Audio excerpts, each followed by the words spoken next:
Welcome to First Unitarian Church of Toledo through our YouTube channel, Toledo Unitarians.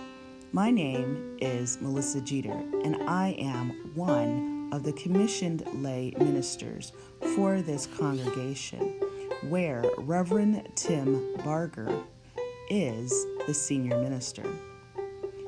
Tonight is our midweek meditation.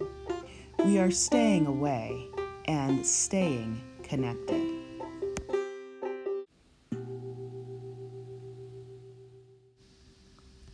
Tonight, we light the chalice with these words adapted,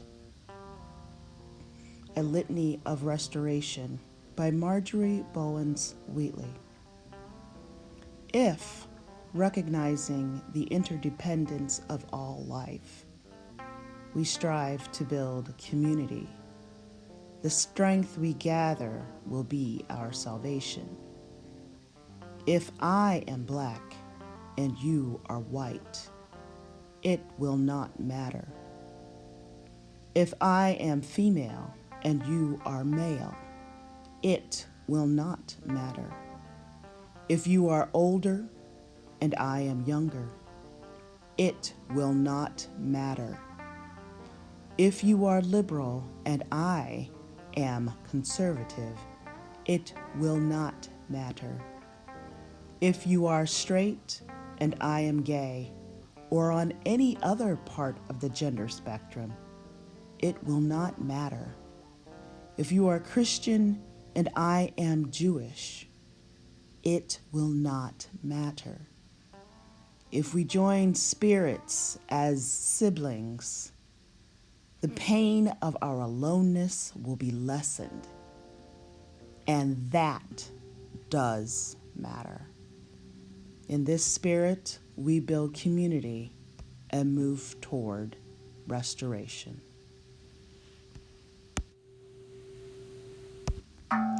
Let us begin our meditation. Create a comfortable space where you can sit or lie down in peace.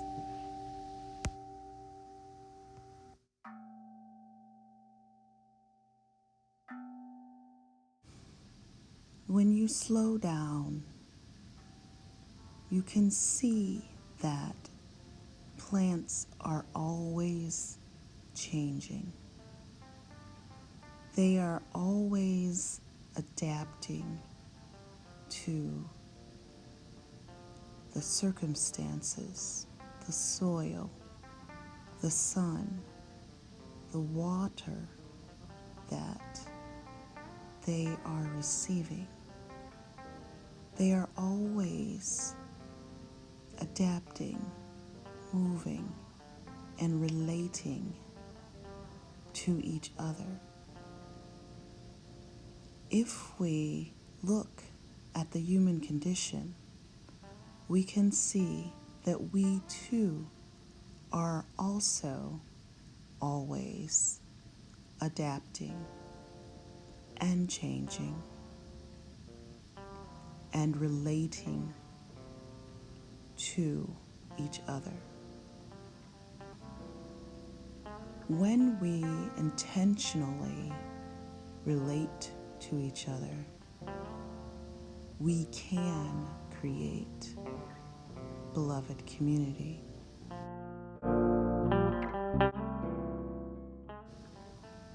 Unless we have been harmed or injured on our journey, we usually refrain from isolating ourselves. In this pandemic, we are relearning this aspect of the human condition. We are adapting. We are relearning how to relate in safe ways. The foundational bricks and mortar of community are relationships. Yet and still, too many of us feel separate, lonely, unseen, and unheard. become so invested in ways that evoke being needed, feeling special and exclusive in our society that we have lost sight of the importance of a beloved community?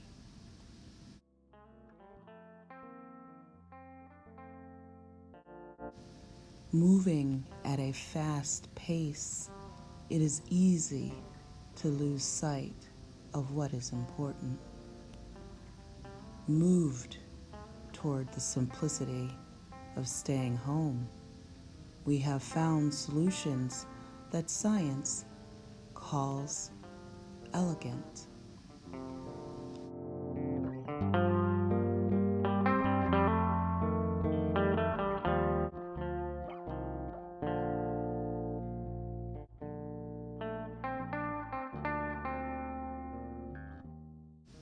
Is it a mark of civilization that we take time to connect, listen, and hold space for your beloved with zero judgment or desire to control, so they may experience spiritual, psychological, and social healing?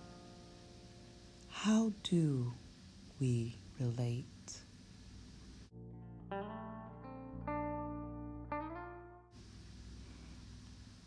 Have the courage to be aware of the needs and emotions of yourself and of those to whom you are connected. When we hear stories that resonate with us, perhaps a truth overlooked, do you become hopeful? How can we have conversations where we are seen and heard? Perhaps as we have slowed down, you have had a conversation with your neighbor. How can we be aware and compassionate in relating to our neighbors? Imagine holding space, suspending judgment, putting all of your attention on the conversation that you are having right there with your neighbor. Move slowly. What is important? Ask yourself, how? How do I connect? What fears do I have about connecting? How is my living and being in the world connected to the people with whom I am in relationship?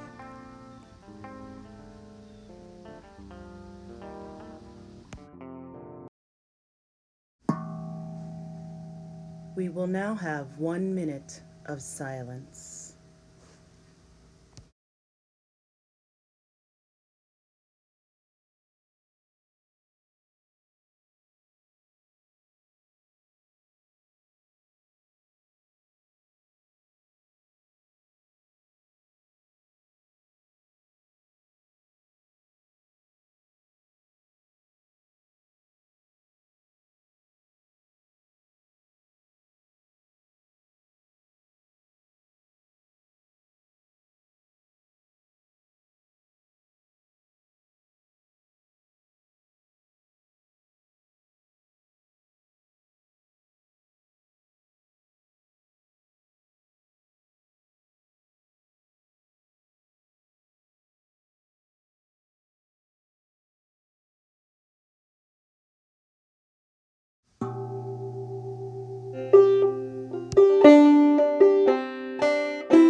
can resume sitting upright or find another position comfortable for you.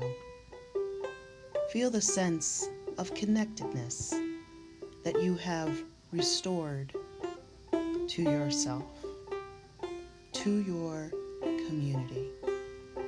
Feel resilient. Know that you are love. If you find that you forget this, stop, take a breath, and with self-awareness, start again.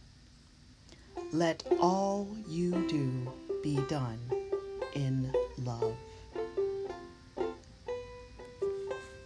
With this newly generated sense of peace, type one word that represents your hope or your impressions of this midweek meditation.